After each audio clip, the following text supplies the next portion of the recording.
Assalamualaikum warahmatullahi wabarakatuh. Perkenalkan, nama saya Febrina Rizkylia Susanto.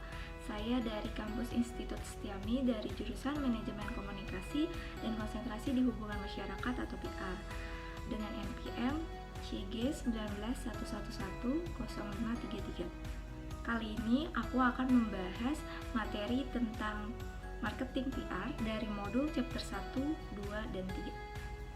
Baik teman-teman, sebelum aku masuk ke materinya, aku akan menjelaskan sedikit tentang marketing PR itu apa. Marketing PR itu adalah suatu proses perencanaan, pelaksanaan atau pengevaluasian program-program terjadinya pembelian atau pemuasan konsumen melalui komunikasi yang baik antara perusahaan mengenai produk-produk sesuai dengan kebutuhan yang diinginkan.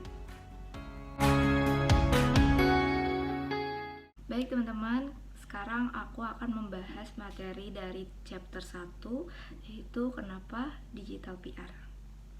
Sebelum audiens menonton televisi, mendengarkan radio, dan membaca koran, untuk mendapatkan informasi yang dibutuhkan, maka PR berkomunikasi dengan publik dengan memanfaatkan 3 media tersebut. Sekarang media mengalami perkembangan yang pesat. Banyak media-media baru yang lahir membuat audiens mendapatkan informasi dari sumber yang lebih beragam, tidak hanya bergantung pada televisi, radio, ataupun koran.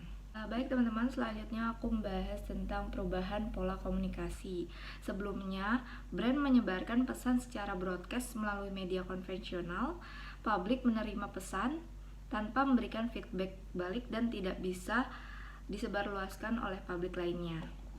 Namun sekarang brand dikepung oleh publik dengan berbagai feedback yang publik sampaikan melalui media sosial.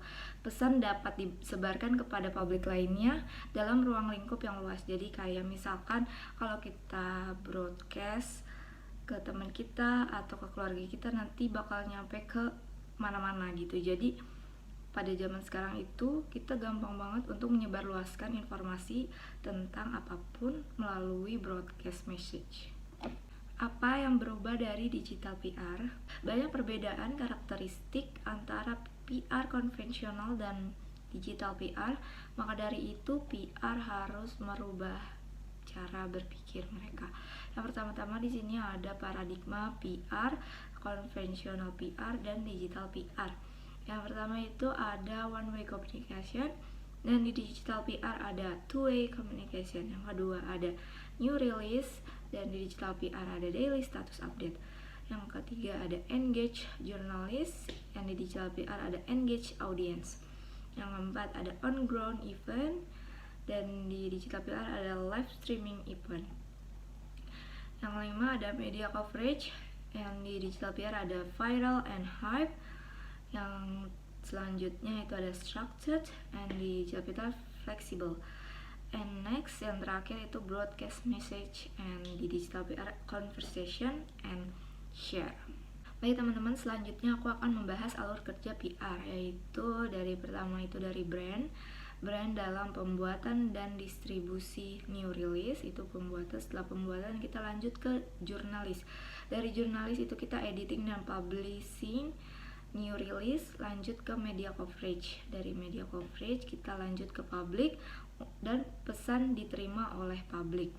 Dari publik kita lanjut ke brand untuk membuat sebuah konten, proses listening, dan proses public feedback. Dari brand tersebut ke sosial media. Dari sosial media tersebut lanjut lagi ke publik. Serta dari publik kita mendapatkan feedback dan pesan diterima oleh publik. Lalu publik berbagi dengan publik lainnya, atau menyebarluaskan atau men-share konten tersebut ke publik lainnya. Baik teman-teman, sekarang aku akan lanjut ke materi dari marketing PR di modul chapter 2, yaitu tentang marketing PR. Marketing PR itu apa sih? Marketing PR adalah proses perencanaan, pelaksanaan, dan pengevaluasian program-program yang mendukung pembelian dan kepuasan konsumen melalui komunikasi informasi yang dibutuhkan. Itu yang tadi aku udah jelaskan di awal ya. Baik teman-teman, selanjutnya aku akan menjelaskan alasan berkembangnya marketing PR, yaitu dengan adanya globalisasi pasar, konsumen akan semakin banyak mempunyai pilihan dalam keleluasan untuk membeli produk guna memenuhi kebutuhannya. Dalam menentukan pilihan tersebut, para konsumen terutama yang berpendidikan cukup baik akan bersikap kritis terhadap keunggulan kualitas, kemanfaatan, dan kelayakan harga dari produk yang akan dibelinya. Pada segmen pasar seperti ini, para produsen tidak dapat lagi mengendalikan pemasaran produknya melalui gencaran periklanan dengan biaya yang cukup besar. Selanjutnya aku akan membahas modul di chapter 3, yaitu PR industri dan bisnis serta organisasi profit. Di Humas Industri itu telah diterima oleh perusahaan-perusahaan besar. Humas di sana merupakan fungsi manajemen yang turut menentukan suksesnya operasi suatu perusahaan tersebut. Humas industri tidak dapat dilepaskan dari prinsip ekonomi, sebab industri dan bisnis memiliki orientasi pada keuntungan, jadi profit of orient. Beberapa aplikasi humas dalam industri dan bisnis mencakup hubungan dengan pelanggan, hubungan humas dengan marketing, terus hubungan dengan pemegang saham, hubungan dengan karyawan, hubungan dengan pers, hubungan dengan rekrut pegawai baru, hubungan dengan pemerintah, hubungan dengan perusahaan atau lembaga. Baik teman-teman, nah itu dia materi chapter 3. Aku jadi dapat bisa menyimpulkan bahwa kapitalisme pada humas industri itu bisa membawa dampak baik dan juga dampak yang buruk. Kapitalis pada humas industri bisnis tentu saja membawa dampak baik bagi pengusaha pemilik modal untuk meraih keuntungan sebesar-besarnya, dan juga memiliki dan atau membawa dampak buruk pada humas industri karena berkurangnya SDA karena dieksploitasi untuk menjaga pertumbuhan ekonomi yang berkelanjutan, terlebih lagi dikelola oleh pihak swasta. Baik teman-teman, sekian dari penjelasan saya dari modul chapter 1 sampai dengan chapter 3 mata kuliah marketing PR.